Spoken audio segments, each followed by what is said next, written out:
이 시간 우리 하나님 말씀 듣겠습니다. 다 같이 자리에 일어나셔서 열왕기하 2장 23절로 25절 말씀 우리 같이 봉독하도록 하겠습니다. 화면을 보시고 또 성경을 보시고 우리 다 같이 한 목소리로 읽도록 하겠습니다. 엘리사가 거기서 베델로 올라가더니 그가 길에서 올라갈 때에 작은 아이들이 성읍에서 나와 그를 조롱하여 이르되 대머리여 올라가라 대머리여 올라가라 하는지라. 엘리사가 뒤로 돌이켜 그들을 보고 여호와의 이름으로 저주하매 곧 숯불에서 암곰 둘이 나와서 아이들 중에 42명을 찢었더라. 엘리사가 거기서부터 갈멜산으로 가고 거기서 사마리아로 돌아왔더라. 아멘. 네, 자리에 앉아 주십시오. 계속해서 예배 순서 중에 설교에 또 말씀에 대한 부분들을 살피고 있습니다. 여러분 오늘 본문을 읽으셨는데요. 또 우리가 평소에 잘 알고 있는 본문이라 생각합니다. 이 본문을 읽을 때 어떤 생각을 하셨습니까? 어떤 분들은 죽은 아이들에게 동정심을 가질 것입니다. 아이들이 좀 놀릴 수 있고 장난도 칠 수 있지. 선지자라는 사람이 아이들을 저주해서 죽이면 되나? 역시 사람은 말을 조심해야 돼. 말한 대로 돼. 이렇게 생각하시는 분이 있을 겁니다. 또 다른 분들은 엘리사와 그의 말에 힘을 실어주신 하나님께 감정을 이입할 겁니다. 이 아이들은 하나님이 세우신 사람을 조롱했기 때문에 정당한 심판을 받은 거야. 그동안 기독교 안팎에서 이런 대조는 오랫동안 있었습니다. 이 저주가 너무 가혹하다는 이유 때문이겠죠. 그렇다면 여러분 본문에 관한 몇 가지 질문을 한번 던져보겠습니다. 이 아이들은 도대체 누구일까요? 누구길래 엘리사를 이렇게 놀리고 있습니까? 이 아이들의 조롱 놀림은 갑자기 일어난 우발적인 것입니까? 아니면 철저하게 준비되고 계획된 것이었습니까? 또 여러분 24절을 자세히 보면 조롱하는 아이가 42명만이 아닙니다. 곧 숯불에서 암곰 둘이 나와서 아이들 중에 42명을 찢었더라. 아니 곰은 왜 전부 다 죽이지 않고 42명만 찢었나? 42명째 찢다가 지쳤나? 또 찢었다면 왜 42명이라는 수를 굳이 여기다가 기록할 이유가 있는가? 여기에 좀 더 깊은 질문을 해보면 이렇습니다. 사나운 짐승이 사람을 찢은 사건이 성경에 있는가? 있죠. 여러분 다음 구절을 한번 보십시오. 열왕기상 13장 26절인데요. 그 사람을 길에서 그 사람은 선지자 어떤 한 사람을 말합니다. 길에서 데리고 돌아간 선지자, 다른 선지자죠. 듣고 말하되 이는 여호와의 말씀을 어긴 하나님의 사람이로다. 여호와께서 그에게 하신 말씀과 같이 여호와께서 그를 사자에게 넘기심에 사자가 그를 찢어 죽였도다 하고. 이 사건 역시 오늘 본문과 같은 베델에서 일어난 사건입니다. 북이스라엘의 왕 초대 왕 여로보암이 금송아지를 만든 다음에 나타난 사건입니다. 이뿐만이 아닙니다. 열왕기상 20장 36절에 그가 그 사람에게 이르되, 선지자의 무리 중 한 사람이 또 다른 사람에게 말했다는 뜻입니다. 네가 여호와의 말씀을 듣지 아니하였으니 네가 나를 떠나갈 때에 사자가 너를 죽이리라. 그 사람이 그의 곁을 떠나가더니 사자가 그를 만나 죽였더라. 요약하면 사자나 곰과 같은 맹수가 사람을 죽인, 실제로는 찢어 죽이겠죠. 이렇게 하니까요. 이런 실제 사건은 오직 열왕기서에서만 나오는데 모두 북이스라엘에서, 그리고 그것도 수도 사마리아, 그리고 아주 중요한 도시인 베델에서만 일어났습니다. 게다가 이 사건들은 모두 다 하나님의 심판이고 모두 선지자 혹은 어떤 예언과 관련되어 있으며 죽은 모든 사람들은 하나님의 말씀대로 행하지 않았거나 하나님을 경외하지 않아서 그랬습니다. 하나님의 심판의 칼이 북이스라엘을 향하고 있다는 것, 이 사건들을 통해서 우리가 짐작할 수 있죠. 성경에 이런 일관성 있는 패턴을 생각할 때 오늘 본문 역시 단순한 조롱, 단순한 저주가 아닙니다. 살아계시고 준엄하신 하나님의 심판이죠. 그렇다면 우리는 질문해야 됩니다. 왜 이 아이들은 하나님의 심판을 받았을까? 오늘 설교의 주제는 이것입니다. 우리는 하나님의 말씀을 존중해야 합니다. 우리가 하나님의 말씀을 존중할 여러 이유가 있죠. 그런데 오늘 본문이 우리에게 말씀하시는 것은 하나님께서 말씀을 조롱하는 자들을 반드시 심판하시기 때문이라는 겁니다. 이를 위해 저는 첫째, 말씀을 조롱한 아이들, 둘째, 말씀의 심판을 받은 아이들, 이 순서로 하나님의 말씀을 전하는데 오늘은 첫 번째 대지만 하고 다음 주에는 부활절, 그 다음 주에 두 번째 대지를 마무리하겠습니다. 여러분, 먼저 생각할 것은 이 조롱이 결코 우발적이고 즉흥적인 아이들의 장난이나 실수가 아니라는 겁니다. 아주 계획적이고 최선을 다해 준비한 범죄입니다. 우선 아이들이라는 이 단어는 유년기에서 40대에 이르기까지 폭넓게 사용될 수 있는 단어입니다. 다음 구절을 보십시오. 나의 하나님 여호와여, 주께서 종으로 종의 아버지 다윗을 대신하여 왕이 되게 하셨사오나 종은 작은 아이라 출입할 줄을 알지 못하고. 솔로몬이 1000번제를 드리면서 하나님께 이 말을 했을 때 그는 이미 결혼을 한 상태였습니다. 그런데 자신을 작은 아이라고 표현하죠. 이 다음 구절을 보십시오. 열왕기상 11장 28절입니다. 여러분이 한번 읽어주십시오. 이 사람 여로보암은 큰 용사라. 솔로몬이 이 청년의 부지런함을 보고 세워 요셉 족속의 일을 감독하게 하였더니. 여기 청년이라는 단어가 오늘 본문의 아이와 같은 단어입니다. 여로보암을 큰 용사라고 하죠. 그리고도 아이라고 부릅니다. 비록 오늘 본문이 작은 아이들이라고 기록하고 있지만 분명 이들은 그야말로 애들은 아니라는 겁니다. 오늘 본문의 이들 행보가 이것을 또한 증명합니다. 23절을 다시 한번 보십시오. 엘리사가 거기서 베델로 올라가더니, 올라옵니다. 그가 길에서 올라갈 때에 작은 아이들이 성읍에서 나옵니다. 그림을 그리자면 엘리사가 저기서 지금 올라오고 이 아이들은 위에서 나와서 내려가는 모습이죠. 엘리사가 베델로 올라올 때 이 애 어른들은 마치 알고 기다렸다는 듯이 성에서 나왔습니다. 조롱할 목적으로 말입니다. 앞서 살폈지만 그 수는 42명만이 아닙니다. 훨씬 더 많았습니다. 우연이 아니라는 것입니다. 그리고 24절을 다시 보십시오. 엘리사가 뒤로 돌이켜 그들을 보고, 즉 아이들이 내려오는 길에 엘리사를 우연히 만나서 거기서 갑자기 저 아저씨 대머리네 하고 놀리고 조롱하는 것이 시작된 게 아니라는 겁니다. 이들은 모두 의도적으로 엘리사가 올라올 때 그 뒤로 내려갔습니다. 다시금 그리고 따라 올라오면서 드디어 조롱을 시작한 겁니다. 그 거리가 얼마나 되는지 알 수 없지만 엘리사가 베델로 올라오는 내내 조롱하려고 미리 계획하고 준비한 것입니다. 무엇을 조롱합니까? 대머리여 올라가라, 대머리여 올라가라. 여러분, 엘리사는 아마도 대머리였을 것입니다. 그러나 이것을 외모 비하로만 생각하지 마십시오. 구약 성경을 보면 대머리는 부정적입니다. 특히 하나님의 말씀과 언약을 다루는 선지자에게는 치명적이겠죠. 엘리사가 왜 대머리인지는 다음 시간에 살펴볼 겁니다. 아무튼 이들은 지금 선지자로서의 엘리사의 자격과 권위를 조롱하고 비하하고 있습니다. 더 나아가 엘리사가 가지고 있는 하나님의 말씀을 조롱합니다. 엘리사의 뒤를 따라가며 이 많은 젊은이가 집단적으로 소리치며 내뱉는 대머리여 올라가라, 대머리여 올라가라. 이 두 번의 표현은 이 조롱의 정도뿐 아니라 이 방법까지도 우리에게 충분히 상상하게 합니다. 대머리여 올라가라 한 번 하고 끝난 게 아니라 또 대머리여 올라가라, 올라오는 길 내내 하는 그 조롱, 여러분 충분히 짐작할 수 있죠. 그러나 여러분, 이 조롱의 심각성은 이것뿐만이 아닙니다.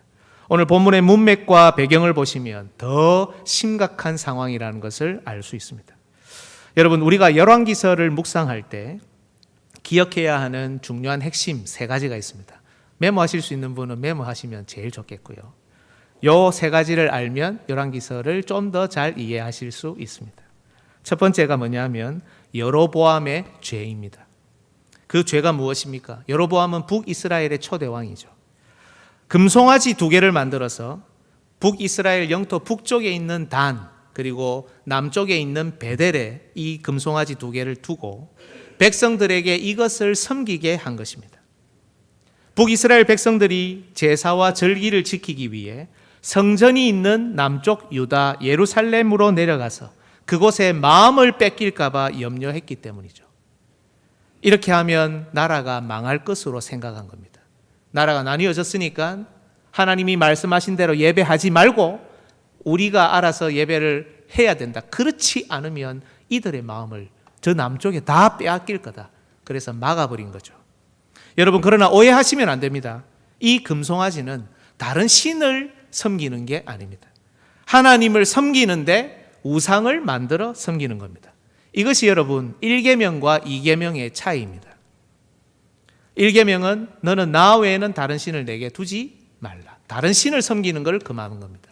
2계명은 너를 위하여 새긴 우상을 만들지 말고 하나님을 섬기는데 자기 마음대로 우상을 개발하고 만들어서 하나님을 섬기는 것을 금하는 겁니다. 즉 여로보암은 과거 이스라엘 백성이 광야에서 만들었던 금송아지처럼 그 금송아지를 향해 이는 너희를 애굽 땅에서 인도하여 올린 너희 신이다. 하나님을 말하죠. 하나님이다라고 말하면서 이것을 섬기게 했던 겁니다. 하지만 금송아지만 만들었다고 예배가 되는 것은 아니지 않습니까? 왜냐하면 예루살렘에 가면 제사, 성전 이 중심으로 한 일종의 신앙 체계가 있으니까요. 그래서 여로보암은 새로운 시스템을 창조해내기 시작합니다. 그 내용이 열왕기상 12장 31절로 32절에 있습니다. 한번 보십시오. 그가 또 산당들을 짓고, 이게 우상을 섬기고 이거 다른 신을 섬기는 산당들이 아닙니다, 여러분.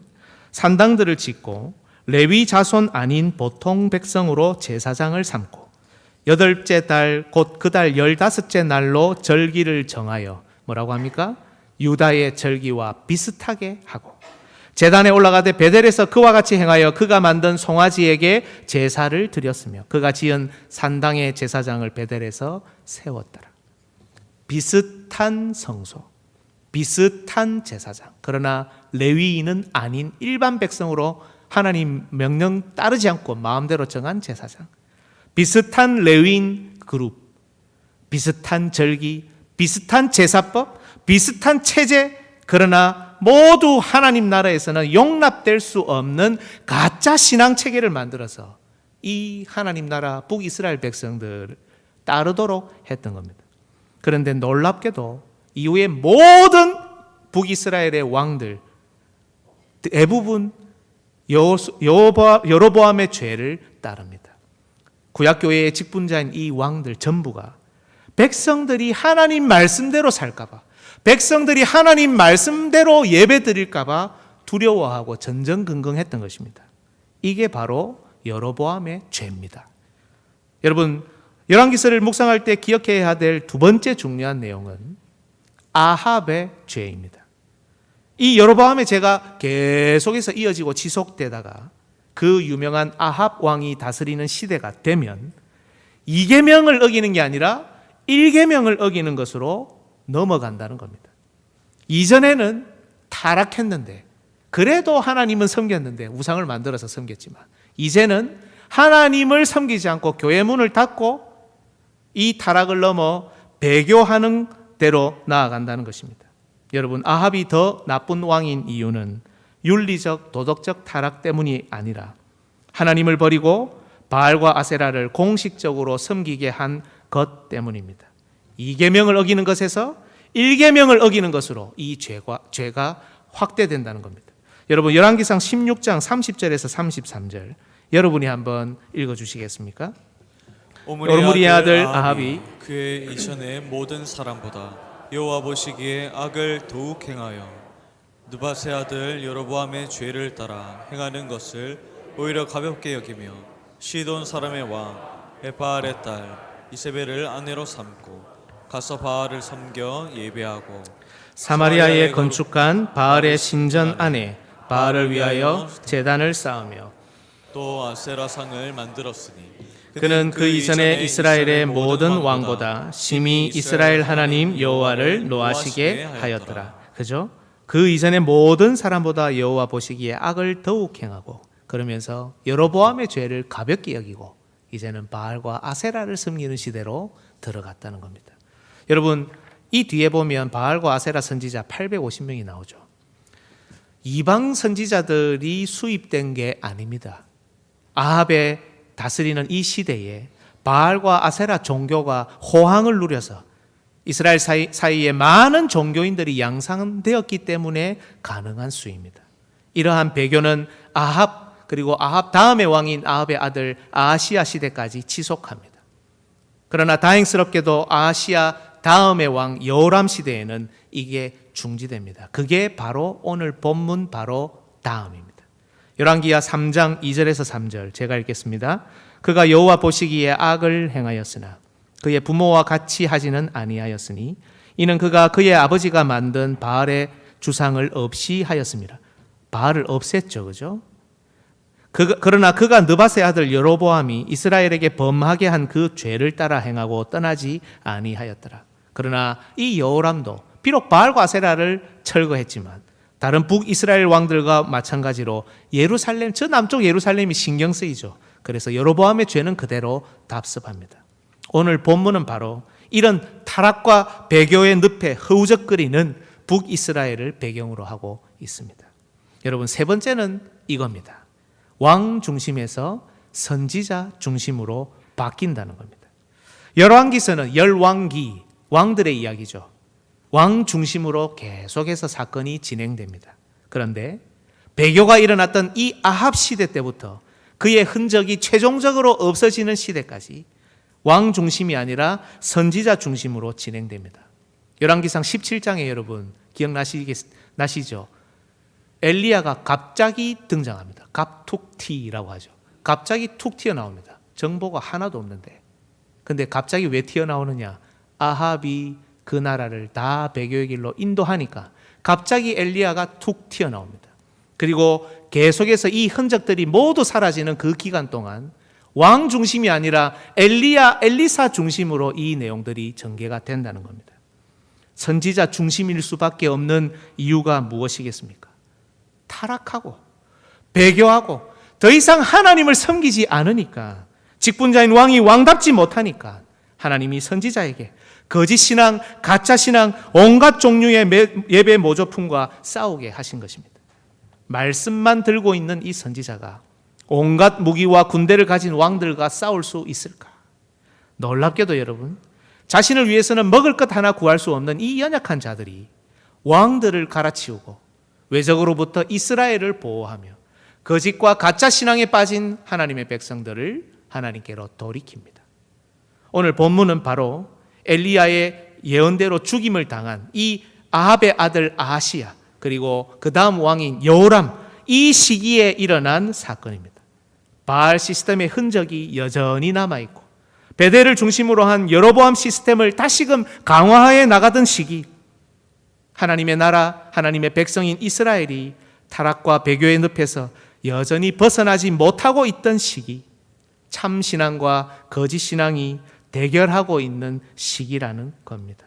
하나님의 사람 엘리야와 엘리사가 북이스라엘과 영적인 전투를 벌이고 있는 그 시기에 일어난 사건이라는 겁니다. 따라서 여러분, 오늘 본문의 어린아이들은 그야말로 애들이 아닙니다. 이들은 엘리사가 선지자인 줄을 충분히 알고 있는 사람들입니다. 하지만 이 선지자가 자신들의 신앙 체계를 위협하지 못하도록, 참된 하나님의 말씀이 자신들의 위치를 흔들지 못하도록, 그리고 참된 신앙이 자기들이 그동안 세워온 삶의 가치와 경계를 넘어오지 못하도록 조롱이라는 방식으로 도전하는 악한 자들입니다. 특별히 오늘 본문 앞을 보면 엘리야가 승천하고 그 과정에서 엘리사가 공식적으로 하나님께 위임받는 선지자로 임명되는 그런 사건이 있습니다. 설명하지는 않겠습니다만 이 내용들 전체를 보면 한 가지 분명한 사실을 발견할 수 있습니다. 이 엄청난 사건들이, 엘리야가 승천하잖아요. 이 엄청난 사건들이 아주 비밀스럽게 진행되는 게 아니라는 겁니다. 직간접적으로 떠들썩하게 나타납니다. 살아있는 사람의 승천, 게다가 하나님의 임재가 수반된 승천, 하나님이 임재하실 때 주변 환경이 어떻게 된다는 것 여러분 잘 아시지 않습니까? 얼마나 놀라운 일입니까? 또한 엘리사 위임식, 하나님께서 일반적으로 선지자를 부르시는 은밀한 방식이 아니라 무엇인가 떠들썩하고 알려지고 소문나는 방식으로 엘리사를 부르십니다. 이게 뭘 의미하느냐? 하나님께서 지금 북이스라엘에게 뭔가를 자꾸 다루고 계신 겁니다. 그들에게 경고하는 사인을 계속 내시는 중이라는 겁니다. 듣지 않으면, 바꾸지 않으면, 그들의 잘못된 체계를 포기하지 않으면 하나님이 반드시 엘리사를 통해 그들을 혼내시겠다. 이거를 경고하고 있는 겁니다.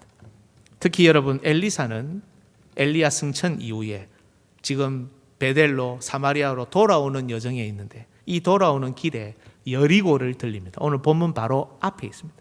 그런데 여기서 엄청난 기적을 행합니다. 여리고, 아합 때문에 저주받은 성읍이잖아요. 그래서 물이 생명의 근원이 되지 못하고 쓴 것밖에 없는데 엘리사 선지자가 이 죽은 물을 살려내고 생명의 근원을 회복시키는 기적을 일으킵니다. 그런데 한번 보십시오. 열왕기하 2장 19절에 그 성읍 사람들이 엘리사에게 말하되 이렇습니다. 고쳐주십시오. 말한 겁니다. 놀랍게도 여리고 이 사람들이 엘리사에게 고쳐달라고 청을 하고 있습니다. 거짓 신앙과 가짜 믿음이 판을 치던 이 시대에 이렇게 서로가 서로를 전쟁하고 있는 중인데 어떻게 이들이 엘리사에게 이런 요청을 할 수 있습니까? 이 저주받은 성읍, 이들의 후예가 말입니다.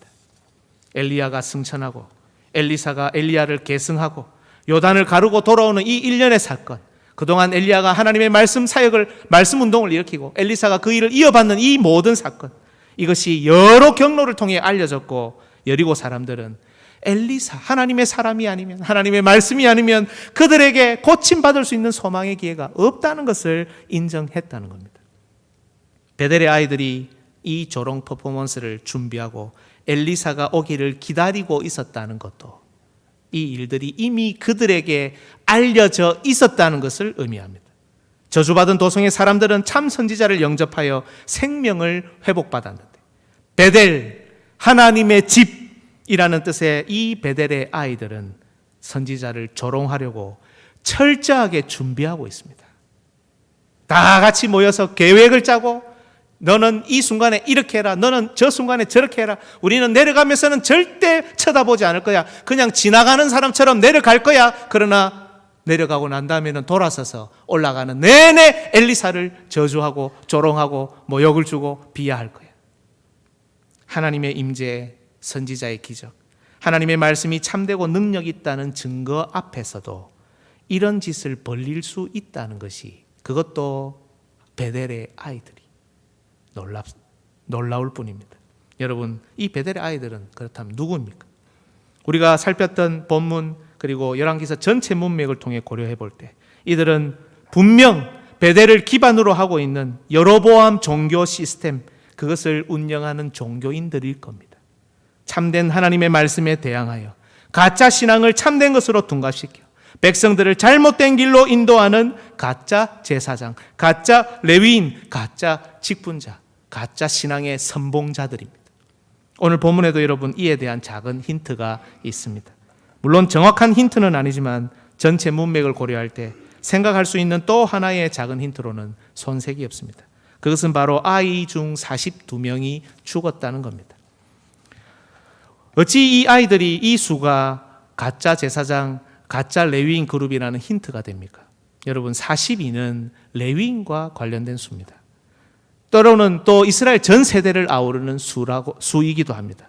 레위인들에게 허락된 성읍은 도피성 6개를 제외한 42개의 성읍입니다. 이 구절을 한번 보십시오. 레위인들한테 성읍을 주는데 42개만 딱 줬습니다. 너희가 레위인에게 줄 성읍은 살인자들이 피하게 할 도피성으로 6성읍이요 그 외에 42성읍이라. 여로보암 시스템이 여러분 예루살렘을 비슷하게 흉내냈다는 건 이미 살폈죠. 어떤 방식으로든 이 시스템의 핵심인 레위인과 제사장 그룹을 그들과 저 남쪽과 비교해서 견주어도 손색이 없을 만큼 만들어 가야 이 체계를 돌리게 됩니다. 그죠? 이런 여러 이유로 우리는 오늘 본문의 아이들이 여로보암 죄에 직간접적으로 포함되어 활동하는 이 종교인들, 그리고 그들의 아이들, 아류라고 충분히 짐작할 수 있는 겁니다. 이들이 내지르고 있는 조롱의 소리는 대머리여 올라가라, 대머리여 올라가라. 여러분, 어디를 올라가라는 겁니까? 두 가지 해석이 가능한데, 하나는 야, 엘리야가 승천했다고? 어디서 거짓말? 이게 알려지면 사람들이 놀랄 것 아닙니까? 돌이킬 수 있잖아요. 지금 여로보암 시스템을 챙겨야 되는데, 지켜야 되는데 참된 신앙으로 돌아갈 수밖에 없잖아요. 어디서 거짓말하노? 그럼 니도 한번 올라가 봐라. 니도 한번 올라가 봐라. 진짜인지 아닌지 한번 해봐라, 우리 앞에서. 이런 의미입니다. 또 다른 하나는 뭐? 네가 엘리야, 우리를 괴롭힌 그 엘리야의 계승자라고? 좋다. 그러면 우리가 터전으로 삼고 있는 베델에 올라가서 네 마음대로 한번 해봐라. 네가 한번 해봐라. 우리가 변화되는가 안 되는가, 누가 이기는가 한번 해보자, 이 말입니다. 여러분, 어떤 해석이든 이들이 지금 하나님의 선지자와 하나님의 말씀을 조롱하고 있다는 것은 분명합니다. 그것도 하나님의 임재 앞에서 하나님의 이름을 걸고 엘리사가 참된 선지자라는 이 기적의 증거 앞에서 하나님의 말씀이 지금 그들의 죄를 드러내고 돌이켜 회개할 것을 촉구하는 현장 앞에서 이들은 정말 용감하게도 하나님의 말씀을 이렇게 조롱하고 있습니다. 여러분, 하나님 말씀에 대한 조롱, 우리 시대와는 상관이 없는 것입니까? 지금 이 시대도 여전히 하나님의 말씀이 조롱받고 있지 않습니까? 베델의 아이들이 대머리여 대머리여 라고 하며 엘리사를 평가하고 비하하고 그 자격에 강한 의문을 표시하는 일, 지금도 일어나고 있지 않습니까? 때론 성도들이 이 시대의 선지자 임무를 수행하는 설교자를 평가하고 비하하며 그 자격에 의문을 표시합니다. 저 사람은 마치 대머리인 것 같아. 언약적으로 부정해. 설교할 자격이 없는 것 같아. 저 사람은 말하는 능력이 좀 부족해. 설교가 귀에 잘 들어오지 않아. 저 사람은 인간성이 좀 부족해. 저런 사람이 어떻게 설교할 수 있지? 설교자는 저런 사람이면 안 돼. 예, 저도 인정이 됩니다. 그런데 여러분, 이런 평가와 비판과 이런 판단이 하나님의 말씀을 받아들이는 일을 방해하고 있지 않냐는 겁니다. 그것을 막기 위해서, 그것을 밀어내기 위해서 다른 핑계거리, 그들의 자격을 문제 삼고 그것에 달려서 이것을 조롱하고 그 가치까지 다 깎아내리고 있는 것이 아니냐는 겁니다. 반대의 경우도 있습니다, 여러분. 때로는 설교자가 성도들을 평가하고 비하하며 그 자격에 의문을 표시합니다.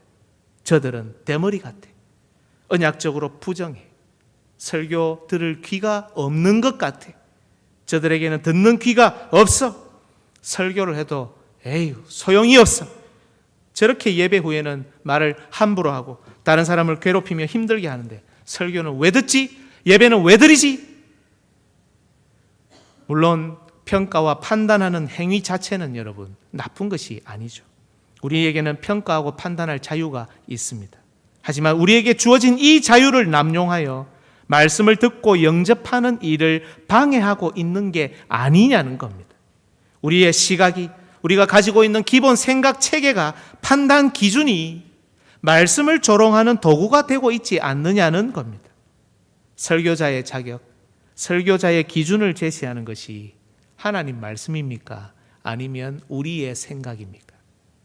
성도의 자격, 그 기준을 제시하는 것이 하나님의 말씀입니까? 아니면 설교자의 생각입니까? 이뿐만이 아닙니다. 우리는 때론 개혁을 말하고 변화를 추구하며 하나님 말씀 앞에서 옛사람을 벗어버리자고 새 사람을 입자고 본질적인 이런 성화를 말합니다. 추구합니다. 그런데 살펴보면 제일 자신을 바꾸기 싫어하는 사람들이 바로 우리들입니다. 변화를 말하고 개혁을 말하는데 우리 자신이 변화되어야 된다는 것을 제일 받아들이지 못하는 것이 우리들 아닙니까? 말씀은 끊임없이 선포됩니다. 이 속에 얼마나 많은 성경 해석이 있고 이 성경이 얼마나 많이 나를 지금 해석해주고 있습니까? 말씀이 얼마나 많이 그리고 얼마나 자주 우리 삶으로 침투해 들어오려고 합니까? 그러나 말씀이 나의 영역으로 들어오려고 하는 그때마다 자신의 기득권, 자신의 권리, 자신의 위치, 자신의 사고체계, 그동안 구축해왔던 유정과 전통, 그간 건설해왔던 자기 울타리를 무너뜨리지 않기 위해 말씀을 밀어내고 교훈을 밀어내고 조롱하고 비하하며 거부합니다. 그 가치를, 그 자격과 그 권위를 깎아내려 그 가치를 없애버리려고 합니다. 이렇게 하는 사람들이 세상 사람이 아니라 바로 성도, 거룩한 베델의 아이들, 하나님의 집의 사람들이 그 일을 지금 하고 있다는 겁니다.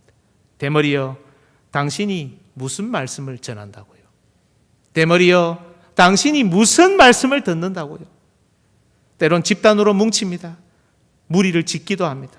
미리 준비하기도 합니다. 경우의 수를 생각하고 상황을 미리 머리에 떠올리며 하나님의 말씀이 이렇게 선포될 때는 이렇게 대응하고 저렇게 선포될 때는 저렇게 대응하고 하나님의 말씀이 이렇게 들릴 때는 이렇게 대응하고 저렇게 들릴 때는 저렇게 대응하고 결코 자기 영역을 포기하지 않으려고 하는 게 우리 자신 아닙니까?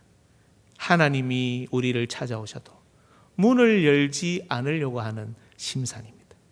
참된 복음이 증거될 때 일어나는 선한 양심의 호소를 외면하는 시대, 날마다 삶의 교차로에서 만나는 말씀의 올바른 지도를 외면하거나 부끄러워하는 시대, 과학과 세상 가치에 의해 거부되고 반박당하는 하나님의 말씀을 부끄러워하는 시대. 우리 젊은 분들 한번 잘 생각해 보십시오. 이렇게 거부당하고 반박당하는 복음을 여러분 부끄러워하고 있지 않습니까? 저주받은 그리스도를 부끄러워하고 고난받는 그리스도를 싫어하고 미련한 십자가를 부끄러워하는 시대, 세속 정치 사상에 의해 지배되는 복음, 세상의 온갖 사상에 따라 복음을 달리 해석하는 어처구니 없는 시대, 말로 표현할 수 없을 만큼 조롱이 만연한 시대가 바로 이 시대가 아닙니까? 하나님은 이런 우리를 돌이키시기 위해 끊임없이 사인을 내십니다. 기존의 방식이 아니라 떠들썩한 방식을 때론 사용하십니다. 새로운 선지자들, 하나님의 사람들을 일으키십니다. 산채로 엘리야를 데려가기도 하시고 온갖 놀라운 사건들을 일으키시면서 저주받은 성읍의 생명이 싹트게 하십니다. 우리를 흔들어 놓으려고, 우리의 삶의 체계 안으로 하나님의 말씀이 침투되도록 하기 위해서 계속해서 우리를 흔들고 사인을 내고 계신다는 겁니다. 그런데 그 앞에서도, 그걸 듣고 보면서도 결코 베델 안으로는 들어오지 못하게 막아서는 게 바로 우리들입니다. 조롱합니다. 어디 한번 올라가 봐라, 어디 한번 해봐라. 내가 이걸 포기할 것 같으냐, 우리가 이걸 바꿀 것 같으냐. 사랑하는 여러분, 평가와 판단은 여러분의 몫입니다. 때론 우리도 설교자와 옆에 성도들을 평가하고 판단합니다. 네, 충분히 할 수 있습니다. 잘못된 것이 아닙니다. 그러나 언제나 그것이 말씀의 울타리 안에 있고 설교를 듣고 신앙생활하는 일을 돕는다면 정말 좋은 도구가 됩니다. 평가를 해야 진단이 나오고 진단이 나와야 해결할 수 있으니까요. 하지만 우리의 질문은 이것입니다. 왜 자기 자신은 평가하고 판단하지 못하냐는 겁니다. 기도도 하고 말씀도 듣고 성령님이 거하시는 사람이라는 고백도 하는데 왜 우리는 우리 자신을 제대로 보지 못하고 있습니까? 두려워서인가요? 나의 모든 치부가 드러날까 봐 겁나서입니까? 정직하지 못해서입니까? 하기 싫은 겁니까? 교만해서입니까? 자기 자신은 보지 못하고 다른 사람만 쳐다보며 비교하고 살아서는 아닙니까? 다른 사람은 나에 대해서 다 아는데 자기 자신은 자기 자신을 모르고 있지 않느냐는 겁니다. 여러분, 이것이 오늘 우리에게 주어진 숙제입니다.